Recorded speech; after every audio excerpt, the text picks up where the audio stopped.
Hello everyone, welcome back to Story.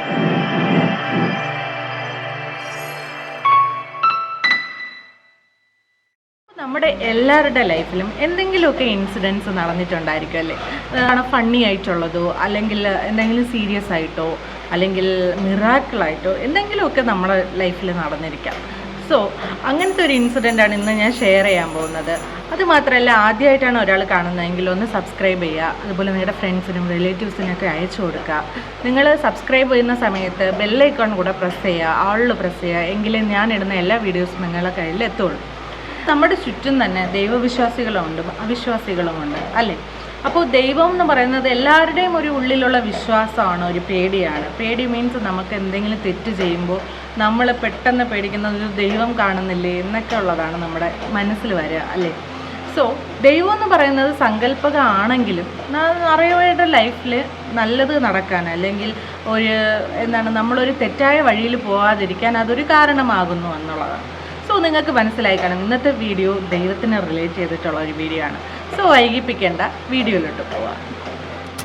ഇന്നത്തെ story എന്ന് പറയുന്നത് ജാനകി എന്ന് പറയുന്ന ഒരു അമ്മൂമ്മയുടെ ഏജിൽ നടന്ന ഒരു ഇൻസിഡൻ്റ് ആണ് ഷെയർ ചെയ്യാൻ പോകുന്നത്. അപ്പോൾ ജാനകി എന്ന് പറയുന്ന അമ്മൂമ്മ താമസിച്ചിരുന്നത് ക്വാർട്ടേഴ്സിലായിരുന്നു താമസിച്ചിരുന്നത്. അതായത് ഇവരുടെ ക്വാർട്ടേഴ്സ് വരുന്നത് ഗ്രൗണ്ട് ഫ്ലോറാണ്. മൊത്തം അവിടെ 3 നിലയുണ്ട്. നിലയിൽ 6 വീടുകളാണ് ഉള്ളത്. കുറേ ദിവസം കഴിഞ്ഞ സമയത്ത് ഈ അമ്മൂമ്മയ്ക്ക് എപ്പോഴും ഒരു ശബ്ദം കേൾക്കുമായിരുന്നു. ശബ്ദം എങ്ങനെയാണെന്ന് വെച്ചാൽ ചങ്ങലയിട്ട് നടക്കുന്ന പോലെ അല്ലെങ്കിൽ ചങ്ങല വലിച്ചു കൊണ്ടുപോകുന്ന പോലത്തെ ശബ്ദവും, ഇവരുടെ ടെറസിൽ ആരും 2 മണി 3 മണിയൊക്കെ ആകുന്ന സമയത്ത് ഇങ്ങനെ നടക്കുന്നത് പോലത്തെ ശബ്ദം കേട്ട് ഈ അമ്മൂമ്മയ്ക്ക് ഉറങ്ങാനേ പറ്റുന്നില്ല. മൊത്തത്തിൽ ഒരു ഡിസ്റ്റർബൻസ് ആയിരുന്നു. അങ്ങനെ ഇരിക്കുന്ന സമയത്ത് ഈ അമ്മൂമ്മയുടെ ഹസ്ബൻഡിൻ്റെ അടുത്ത് പറയാണ്, എനിക്കിങ്ങനെ കേൾക്കുന്നു, എനിക്ക് ഇതാവുന്നില്ല. അപ്പോൾ അവരുടെ ഹസ്ബൻഡ് പറയുന്നത്, എനിക്കൊന്നും കേൾക്കുന്നില്ല, നിനക്ക് തന്നെയാണ് അങ്ങനെ കേൾക്കുന്നത്. അപ്പോൾ മക്കളോട് ചോദിച്ച സമയത്തും അവരും പറയുന്നു അവർക്ക് അങ്ങനെ ഒന്നും കേൾക്കുന്നില്ല എന്ന് പറയായിരുന്നു. അങ്ങനെ പിറ്റേ ദിവസം മുകളിലത്തെ ആ ഫാമിലിയോട് ചോദിക്കുന്ന സമയത്ത് അവർ പറയാണ്, ഇല്ല ഞങ്ങൾക്കൊന്നും കേൾക്കുന്നില്ല അങ്ങനെ ഒന്നും. അതുമാത്രമല്ല, നമ്മളിവിടെ നടക്കാനാണ് രാത്രിയൊക്കെ, ഈ 3 മണി സമയമൊക്കെ നല്ല ഉറക്കത്തിലായിരിക്കും, നമ്മളൊന്നും നടന്നിട്ടൊന്നുമില്ല, അതുമല്ല നമുക്കും അങ്ങനത്തെ ശബ്ദമൊന്നും കേട്ടിട്ടില്ല എന്ന് പറയാണ്. പക്ഷേ ഇവരുടെ ഫ്ലോറിൽ തന്നെ 6th വീടുണ്ടല്ലോ, ആ വീട്ടിലൊരു ആൻറ്റി താമസിച്ചിരുന്നു. അവർ ഭയങ്കര ദൈവഭക്തിയായിട്ടൊക്കെ ഉള്ള ആൻറ്റി ആയിരുന്നു. അപ്പോൾ ആ ആൻറ്റിയോട് ഷെയർ ചെയ്യുന്ന സമയത്ത് പറയാണ്, എനിക്കും ഇത് കേൾക്കാറുണ്ട്, പലപ്പോഴും എനിക്കിത് കേൾക്കാറുണ്ടെന്ന് അവരും പറയാൻ. അങ്ങനെ ഇരിക്കുന്ന സമയത്ത് അവരുടെ ഹസ്ബൻഡിന് നൈറ്റ് ഡ്യൂട്ടി ആയിരുന്നു. നൈറ്റ് ഡ്യൂട്ടി ആയതുകൊണ്ട് ഇവർ TV ഒക്കെ കണ്ട് പിള്ളേരെ കൂടെ ഇരിക്കുന്ന ആരും ഡോറിൽ മുട്ടുന്നു. അവർക്ക് രാത്രി ആയതുകൊണ്ട് ഇവർക്ക് തുറക്കാനായിട്ടൊരു പേടി കൊണ്ട് ഇവരെന്ത് ചെയ്യാമെന്ന് ഇവർ കരുതി ഹസ്ബൻഡ് വന്നതായിരിക്കും എന്ന് പറഞ്ഞാൽ അയാളെ വിളിക്കുകയായിരുന്നു. വിളിക്കുന്ന സമയത്ത് ആ ഹസ്ബൻഡ് പറഞ്ഞില്ല, ഞാൻ നൈറ്റ് ഡ്യൂട്ടിയിലാണ്, ഞാൻ അവിടെ ഒന്നും വന്നിട്ടില്ല എന്ന് പറയാം. അപ്പോൾ ആരും മുട്ടുന്നു. അപ്പോൾ ഹസ്ബൻഡ് പറയുന്നത്, നിനക്ക് തോന്നുന്നതായിരിക്കാം, നീ അതൊന്നും കാര്യമാക്കണ്ട, നിങ്ങൾ കിടന്ന് ഉറങ്ങിക്കോ, എന്തിനാണ് ഇത്ര ലേറ്റ് നൈറ്റിൽ കയറിയിരിക്കുന്നത്. പറയുന്ന സമയത്ത് തന്നെ ഈ ചങ്ങലയുടെ ശബ്ദം, ഈ ആൾക്കാർ നടക്കുന്ന ശബ്ദം, ഈ മുകളിൽ ഇങ്ങനെ നടക്കുന്ന ശബ്ദം എല്ലാം അവർക്ക് കേൾക്കുകയാണ്. പ്ലസ് ഇവരുടെ മക്കൾക്കും കേൾക്കാൻ തുടങ്ങിയായിരുന്നു. അപ്പോൾ ഇവർ പിറ്റേ ദിവസം അവരുടെ അച്ഛൻ വന്നപ്പോൾ പറയാണ്, ഇല്ല നമ്മളും കേട്ടച്ചാ, ഇങ്ങനെ ഈ ശബ്ദം കേട്ടു എന്ന് പറയാം. അമ്മ ഉണ്ടല്ലോ, മുകളിലത്തെ 6th ഫ്ലോറിൽ ആൻറ്റീൻ്റെ അടുത്ത് ജാനകി അമ്മൂമ്മ പറയാണ്, ഇന്നലെ രാത്രി ആരോ വന്ന് മുട്ടി, എന്താണെന്നറിയില്ല, നമ്മൾ പേടിച്ച് തുറന്നില്ല എന്നൊക്കെ പറയുന്ന സമയത്ത് അവർ പറഞ്ഞു, അയ്യോ നിങ്ങൾക്ക് അങ്ങനെയാണോ നടന്നത്, ഞാൻ ഇന്നലെ മുകളിലത്തെ ഫ്ലോറിലെ ബാത്റൂം എങ്ങനെയാണെന്ന് വെച്ചാൽ ബാൽക്കണി വരുമല്ലോ, ആ ബാക്കിലുള്ള ബാൽക്കണീൻ്റെ വെളിയിലാണ് കോമൺ ബാത്റൂം വരുന്നത്. അപ്പോൾ അവിടെ ബാത്റൂമിൽ പോകുന്ന സമയത്ത് അവർക്ക് ടെറസ് നന്നായിട്ട് കാണാൻ പറ്റും. അപ്പോൾ ആൻറ്റി പറയാണ്, ഞാൻ ബാത്റൂമിൽ പോകാൻ ഇന്നലെ രാത്രി വരുന്ന സമയത്ത് ടെറസിൽ എന്തോ ഭയങ്കരമായിട്ട് ഇങ്ങനത്തെ ഈ ചങ്ങല പോലത്തെ ശബ്ദം കേട്ട് നോക്കുമ്പോൾ ഒരു വലിയ രൂപം എന്ന് പറഞ്ഞാൽ ഒരു വലിയ വാളും വലിയ കാല് മാത്രമേ കാണുന്നുള്ളൂ, ബാക്കിയൊന്നും കാണുന്നില്ല. അങ്ങനെ ഭയങ്കരമായിട്ടുള്ള രൂപം ടെറസിൽ നിൽക്കുന്നത് കണ്ടു. പറയാണ്, നീ ഇതാരോടും പറയണ്ട, ഞാൻ ഇന്നലെ നന്നായിട്ട് പേടിച്ചു, ആരെന്നറിയില്ല, എനിക്ക് കണ്ടപ്പോൾ മാടസ്വാമിയായിട്ടാണ് തോന്നിയത് എന്നുകൂടെ പറയണം.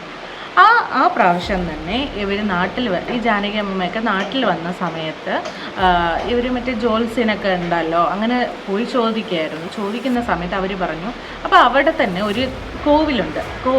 ഒരു ദേവിയുടെ കോവിലാണ്. അപ്പോൾ ആ ദേവിയുടെ കോവിലിൽ ഒരു കോർണറിൽ ഈ മാടസ്വാമിയെ വെച്ചിട്ടുണ്ടായിരുന്നു.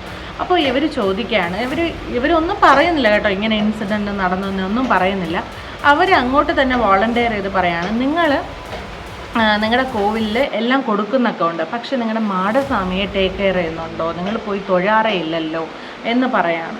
അപ്പോഴാണ് ഈ അമ്മൂമ്മ ചിന്തിക്കുന്നത്, ആണല്ലോ ഞാൻ അങ്ങനെ ശ്രദ്ധിച്ചിട്ടില്ല, അങ്ങനെ ഒരു മാടൻ്റെ കോവിൽ അവിടെ ഉണ്ടെന്ന് ശ്രദ്ധിച്ചിട്ടില്ല, കാരണം ഇവർ കണ്ടിട്ടില്ല. യഥാർത്ഥം പറഞ്ഞു അതൊരു കോർണറിലാണ് ഇരിക്കാറ്, അപ്പോൾ ഞാൻ ശ്രദ്ധിച്ചിട്ടില്ല എന്ന് പറയണം. അപ്പോൾ ഇവർ പ്രതിവിധി പറയണം, ഓക്കെ കുഴപ്പമില്ല, നിങ്ങൾ കള്ളും പുകയിലയും ചിക്കനും ഇതൊക്കെ മറ്റേ ഇതുണ്ടല്ലോ സിഗരറ്റും ഇതൊക്കെ കൊണ്ട് രാത്രി ഇന്ന കോർണറിൽ വയ്ക്കുക, ഈ സ്വാമിയെ വിചാരിച്ച് വയ്ക്കുക, പിന്നെ അവിടെ പോയി തൊഴുക, ഇത് മാത്രം ചെയ്താൽ മതി, നിങ്ങളുടെ ഈ പ്രശ്നങ്ങളൊക്കെ സോൾവ് ആകും എന്ന് പറയാണ്. അങ്ങനെ ഈ അമ്മൂമ്മ അതുപോലെ തന്നെ ഒരു ദിവസം വയ്ക്കുകയായിരുന്നു. വച്ചിരുന്ന സ്ഥലത്ത് വെറും കുപ്പിയും എല്ലുകളൊക്കെ മാത്രമേ ഉണ്ടായിരുന്നുള്ളൂ, വേറെ ഒന്നും ഇല്ലായിരുന്നു. പിന്നെ അവരവിടെ പോയി തൊഴുതതിന് ശേഷം ഇവർക്ക് ഒരു പ്രശ്നവും ഉണ്ടായിരുന്നില്ല. അതിനുശേഷം ഇതുവരെ ഇവർക്ക് അങ്ങനത്തെ ശബ്ദമൊന്നും കേൾക്കുന്നില്ല. ഒരു മാടസ്വാമിക്കും കറക്റ്റായിട്ട് എല്ലാം കൊടുക്കാറുണ്ട്, എല്ലാം ചെയ്യാറുണ്ട്. ഇതായിരുന്നു സ്റ്റോറി ജാനകി അമ്മൂമ്മേൻ്റെ അടുത്ത് ഷെയർ ചെയ്തത്. നിങ്ങൾക്ക് എന്താണ് തോന്നുന്നത്?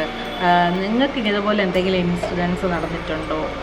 ഈ ശബ്ദം ഉണ്ടല്ലോ, ഈ വാക്ക് ചെയ്യുന്ന ശബ്ദം എനിക്കും കേട്ടിട്ടുണ്ട്. ഞാൻ കോളേജിൽ പഠിക്കുന്ന സമയത്ത് രാത്രി എൻ്റെ അനിയത്തി പഠിക്കാനിരിക്കുന്ന സമയത്ത് എന്താണെന്ന് വെച്ചാൽ ഇങ്ങനെ ഒരാളിങ്ങനെ ചിലം കേട്ട് നടക്കില്ലേ, അതുപോലെ വെളിയിൽ കേൾക്കണം. അത് അപ്പോഴത്തേക്കും ഒരു മിഡ് നൈറ്റൊക്കെ ഇരിക്കും കേട്ടോ, ടൈം ഓർമ്മയില്ല. ഇങ്ങനെ നടന്ന് മുകളിലോട്ട്. അപ്പോൾ മുകളിൽ നമുക്കൊരു ഭൂതത്താൻ്റെ ഒരു കാവുണ്ട്, അപ്പോൾ അവിടോട്ട് പോകുന്നതാണെന്ന് തോന്നുന്നു. അവിടെ അങ്ങനെ വാക്ക് ചെയ്ത് പോയി ഒരു അരമണിക്കൂർ അല്ലെങ്കിൽ ഒരു മണിക്കൂർ കഴിയുമ്പോൾ സെയിം ഇതേ വാക്ക് ചെയ്യുന്ന ശബ്ദം, ഇതേ ചങ്ങല നടക്കുന്ന ശബ്ദം നമുക്ക് കേൾക്കാറുണ്ടായിരുന്നു. അപ്പോൾ ഈ നടക്കുന്ന ശബ്ദം നിങ്ങൾ വിചാരിക്കുക എങ്ങനെയാണ്, നമുക്ക് ആ വോയിസാണ്, നമുക്കിങ്ങനെ ആ ഗ്രാജുവലി ഉണ്ടല്ലോ വോയിസ് പോകുന്നതും, നമ്മൾ ഇവിടെ അടുത്താറാകുമ്പോൾ ഉള്ള ഹെവി ആയിട്ടുള്ള ശബ്ദവും, പിന്നെ ആ ശബ്ദം അങ്ങനെ റെഡ്യൂസായി പോകാറുണ്ട്. ഇത് ഞങ്ങൾക്ക് കേട്ടിട്ടുണ്ട്. സോ അത് റിലേറ്റബിളാണ്, പക്ഷെ അതെന്താണെന്ന് ഏതാണെന്നും നമുക്കറിയില്ല, നമുക്ക് ആ ഗട്ട്സും ഇരിക്കില്ല അപ്പോൾ തുറന്ന് നോക്കാമെന്നൊക്കെ ഉള്ള അങ്ങനെ ഒരു ഇൻസിഡൻറ്റ് എനിക്ക് നടന്നിട്ടുണ്ട്. സോ നിങ്ങൾക്ക് എന്താണ് തോന്നുന്നത്? നിങ്ങൾക്ക് അങ്ങനത്തെ എന്തെങ്കിലും ഇൻസിഡൻറ്റ് നടന്നിട്ടുണ്ടോ? നിങ്ങളുടെ അഭിപ്രായം അവിടെ ഒന്ന് കമൻറ്റ് ചെയ്യുക. നിങ്ങൾ കമൻറ്റ് ചെയ്താൽ മാത്രമേ എനിക്ക് കൂടുതൽ അറിയാൻ പറ്റുള്ളൂ. കഴിഞ്ഞ വീഡിയോയ്ക്ക് നിറയെ പേര് എനിക്ക് കമൻറ്റൊക്കെ ചെയ്തിട്ടുണ്ടായിരുന്നു, അവർക്ക് എല്ലാവർക്കും താങ്ക് യു. നിങ്ങളുടെ കമൻറ്റ് എനിക്ക് എങ്ങനെ ഉപകരിക്കുമെന്ന് വെച്ചാൽ എനിക്ക് വീഡിയോ എടുക്കുന്ന സമയത്ത് ഭയങ്കര യൂസ്ഫുള്ളാണ്. ഒക്കെ ഇന്നത്തെ സ്റ്റോറി ഇഷ്ടപ്പെട്ടെന്ന് കരുതുന്നു. ഇഷ്ടപ്പെട്ടിട്ടുണ്ടെങ്കിൽ ലൈക്ക് ചെയ്യുക, ഷെയർ ചെയ്യുക, സബ്സ്ക്രൈബ് ചെയ്യുക. നമുക്ക് അടുത്ത വീഡിയോയിൽ വീണ്ടും കാണാം. അതുവരെ take care, bye. Take my time, pull you in closer, we kiss and you slower, you still be mine if I